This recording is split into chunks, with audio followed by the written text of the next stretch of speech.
You're listening to The Voluntary Life, where you can hear ideas for finding freedom in an unfree world. Visit thevoluntarylife.com to connect with the show and hear all past episodes. Here's your host, Jake. Hi everyone, it's Jake here. Welcome to The Voluntary Life. This week's episode is a response to a listener email. It's an email that touches on the topic of choosing your own life and concerns about how your family and friends are going to react, whether or not they'll accept you, and whether or not they will be envious of your choices. So there are some interesting topics there, and I will read out the listener email and then provide some thoughts on it. But before we get to that, I want to say a huge thank you to all the patrons who signed up over the last week. They were Christy G, Françoise M, Anna W, Alex S, David, Matt, Pablo P, Roman, Ali, Conrad S, AJ, and Kate A. Thanks so much, guys. Over the last week, I released another bonus episode, carrying on the discussion of cash in investing, and a template for project management, and an example of mind maps for project management.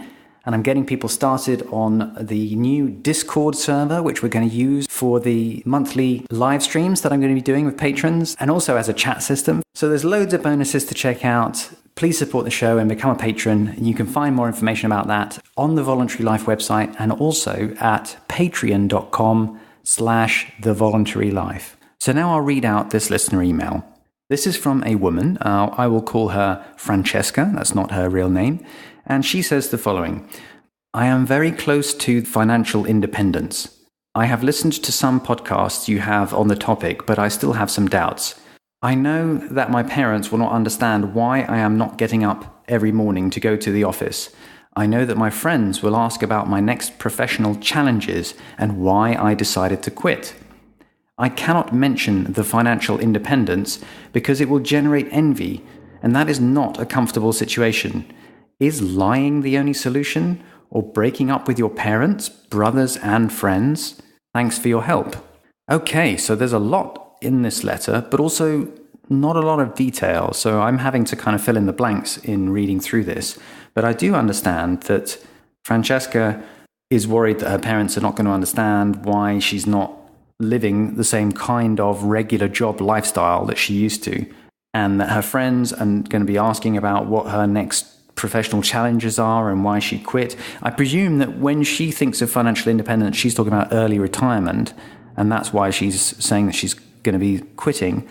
And perhaps the worst concern that she has is about encountering envy from her friends and family when they find out that she's financially independent.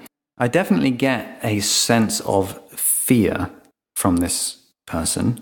And although Francesca in this email is talking about financial independence and basically quitting her job, I think is the big thing, this could apply to any life changes that you want to make that you're concerned about how your family and friends are going to react to. So I think the discussion is relevant for people not just achieving financial independence, but choosing a lifestyle of their own and being concerned about how people close to them are going to react. So I think this has got some wider relevance, but I do want to say some things specifically about your concerns, Francesca, when it comes to financial independence. I get the sense from this email that you are thinking a lot about lifestyle changes that you want to make or are thinking of making, and you've got lots of fears and concerns, and you're very in your own head about this. And I think you have made a lot of assumptions about how everyone else is going to react to your lifestyle changes. The way you describe it, it's almost as if you're going to have to explain yourself to your family and friends and explain exactly how it is that you have quit your job and that you are now financially independent and how that works and how much money you've got and so forth. And I just want to make the point that how you support yourself is fundamentally nobody's damn business. You know, I talk about financial independence because it's part of my mission to try and help others. I'm doing this podcast. I'm talking about my own experience. But you do not have to talk about financial independence if you don't want to. You have a right to privacy, and it's nobody's business exactly how you are paying the bills. So bear in mind that just because I'm doing a podcast about this, you don't have to. I mean, there are millions of people out there who are financially independent and they are just getting on with life. If you're interested in this, read The Millionaire Next Door by Thomas Stanley, and he talks about how most financially independent people actually are just people living next door. I get the sense that it's almost as if you feel like, when you quit your job, you're going to have some people with trumpets come around to make this big announcement to everyone, and then you kind of stand up on a podium and make a speech about this is how it works, and this is how I'm going to support myself, and I'm going to do X, Y, and Z. And maybe you feel anxious about how it's going to work. I don't know, but maybe you're anxious about how you're going to spend your time and what you're going to do with your day. But I would just make the point that you don't have to explain to everyone in your life exactly how you make money. After all, you're going to be doing something when you're financially independent. And the way you talk about it, it sounds to me like you plan to retire early and not work. But even if you do that, you're going to have to manage your money. You're going to have to manage your investments. Maybe you're going to have side projects. You might have a business that you want to start or some side projects that you want to do. So you're probably not going to be just sitting on the sofa all day watching TV. You will have something that you're doing in life. And exactly how much of that you explain to everyone else is entirely up to you. You can just say, now I'm working on investments, which is entirely true. Or if you do start a business, you can say, I've got a small business that I'm now running. I mean, it's not like you have to present financial reports to your family and friends.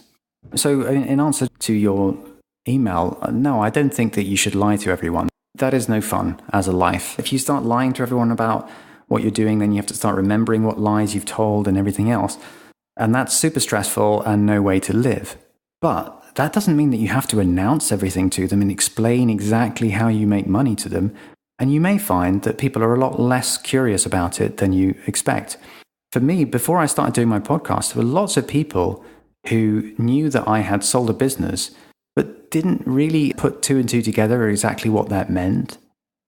And how other people react to what it is that you're doing with your life is going to be strongly influenced by how confident you are about what you're doing with your life. If you change your life and quit your job and do something else, either being early retired and just living off investments, or starting a side business or a project that is a passion project for you, if you have confidence and just simply explain, oh yeah, I used to have that job, but now I'm running this small business, or I'm doing work online, or I'm managing investments, or whatever. If you just explain these things confidently, then frankly, that's probably all a lot of people are going to want to ask you anyway, because everyone else has their own lives. They've got it getting on with their own things. So I just wanted to start with that point. I don't think it's a great plan to lie to people, but you also have a right to privacy, and you certainly don't have to disclose everything about your financial situation or your work situation to everyone in your life. It's up to you to decide exactly how much you say to each person individually. One thing I notice about your email is that there's very little detail about what you want, what's meaningful for you, why you want to be financially independent, or why you want to quit your job, whether or not you like your job now, or whether or not there's something that you care about that you want to do. There's nothing about that in your email. But what there is all about, I'd like to do this, but, and then you have a whole list of fears about how the people in your life are going to respond. It's not your business to manage how other people respond to the life choices that you make for yourself. Obviously, you have a responsibility to everyone in your life, your parents, friends, and brothers, and anybody else. You have a responsibility to behave ethically and to not commit acts of aggression against them, and don't steal their stuff or hit them or cheat them and things like that. But when it comes to decisions about your own life, if they're ethical decisions that don't involve taking anything from anyone else or anything like that, then it's not your job to manage how other people respond to what you choose to do with your life. Because ultimately you can't control how other people are going to respond to your life choices. There's no magic set of words that's going to make your parents or your brothers or your friends accept life choices that you make. But the way that you describe it, you're focusing first on how are other people going to respond if I do something? And then there's very little detail about whether or not you actually want this and what you want to do about it. So my suggestion to you is to decide what you want to be and what you want to do with your life. And that's your business to do that ethically. Other people are going to respond in whatever way they respond, and that's their business. Of course, once they do respond, if you don't like the way they respond, then you have to decide what you want to do about it. But before they've even responded, it's not your job to manage that. Your life is not on loan from your family and friends. It belongs to you. So you're the one who needs to decide how to live it. So you don't need to ask permission from your family and friends to make life choices like whether or not you're going to quit your job. But what if this worst case scenario that you're worried about does come true? What if you do choose to quit your job and your family and friends understand that you are now financially independent, and not only do they not accept it, but the fear that you have is that they're envious of this? Then what is going to happen? Well, that would totally suck. I do understand that. There's two things that I want to say about that. The first is that you don't need the approval of your family in order to survive. When we're growing up as children, we absolutely do need the approval of our parents, especially, and we understand that instinctively as kids, because it's a life or death situation. I mean, in evolutionary terms, if your parents don't accept you, then you could die. So we understand instinctively that we must have the approval of our tribe. We must have the approval of our parents and our tribe if we're not going to die. And throughout most of human history, that would have been the case. If we didn't get their acceptance, we probably would have died. But in the modern world, in the West, you can survive without the approval of your parents. Evolution and your instincts are going to make you feel like living with the disapproval of your parents is the worst thing in the world. But you are an adult and you live in the West, I presume, and so you can totally survive without your parents' approval. I mean, in particular, if you're talking about becoming financially independent, you've got resources at your disposal. You can absolutely survive without your parents' approval, and you can find a group of friends and people who do support and approve of your choices. Let's talk about the more significant fear that you have, which is the fear of experiencing envy from your family and your friends. I'm not sure how much of this is your own fear about what you will do if you become financially independent, and whether or not you're just imagining that people are going to be envious. Because maybe this is more like a fear you have about what you would do with your life if you weren't living the life that you currently live. What would you do if you had the chance to design any kind of life that you want? If you could do whatever you like every day, what would you do? A lot of people don't have any kind of idea how to answer that question. So the possibility of being presented with that opportunity is scary. So I would say maybe it's worth reflecting on whether or not these fears that you have are about the family and friends in your life, or whether or not they're more to do with you. I don't know. But I will say that if you're right about your parents, your brothers, your family, your friends, if you're right that they're going to be envious of you and that they're going to exhibit envy towards you, if you change your lifestyle to live the life that you want to live, then that would be really rough. I personally never experienced envy from anyone close to me when I became financially independent. Maybe there are people in my life who felt envious, but I never experienced it from them. So I can't say that I have experience of this particular issue. I have had conflicts with people within my family and with friends about other things, and I have chosen to distance myself from some people in my family and from some older friends too, but not over envy, and I've never experienced that. And I think it would totally suck if you were to receive that. And I certainly wouldn't want to have people really close to me seething with envy, or just have a sense that there's that envy under the surface. I wouldn't put up with that. That doesn't sound like any kind of meaningful or close relationship if that's something that's going on. Maybe if it's something that comes out and someone is aware of it and they can talk about it and you can have a good, honest conversation and maybe they can channel it into something creative for themselves, then that would be fine with me. But if there were people close to me who had this seething envy towards me and they didn't want to acknowledge or address it within themselves as something that they have responsibility to deal with, then I wouldn't put up with that myself. I would personally choose to distance myself from people who behave like that. And you will have to decide for yourself whether or not to distance yourself from members of your family or from friends if they do behave like that.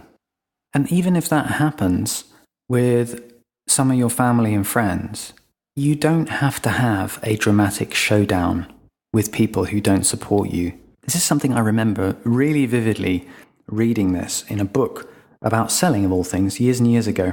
a book called How to Master the Art of Selling by Tom Peters. In that book, he talks about how if you really want to get going with your business and get selling, you've got to implement some changes in your attitude and your approach, and you've got to really go for it. And he says there might be some people in your life who are not supportive, either just slightly undermining, or they drain you of energy, or they directly try and undermine what you're doing. And he makes the point that if you experience that in your family and friends, you don't have to have a huge showdown with these people. You can just distance yourself from them and get on with your life. It doesn't have to be a huge drama.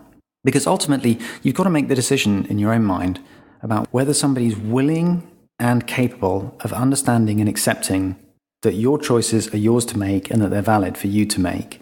And if they're capable and willing of channeling any envious feelings that they might experience into something constructive, like doing their own creative projects or whatever. If they're not capable or willing of doing those things, then in a way, what is the point in confronting them? There doesn't have to be a major showdown. At least you don't need to be the one who initiates that. You can just choose to get on with your life. Sometimes it's better to live without the approval of people you thought you were close to, if the alternative is not to live the life that you want. Generally, I dislike Friedrich Nietzsche, and I disagree with most of what he wrote, but he did come up with some great little quotes, and there's one of them that I very much like. Nietzsche said, "The individual has always had to struggle to keep from being overwhelmed by the tribe. If you try it, you will be lonely often and sometimes frightened, but no price is too high to pay for the privilege of owning yourself." And I do agree with that. You can create your own tribe. In a way, that's what I've done with my wife. We are our own tribe now. And you can do that too. You can find people who appreciate you for having the courage to choose the life that you want to live, especially because your choices are totally legitimate and totally ethical. And you can find people who, rather than envying you, who celebrate your choices with you and celebrate your successes. It is very difficult moving away from people within your own family and your friends. And I have had that experience both with family and with old friends.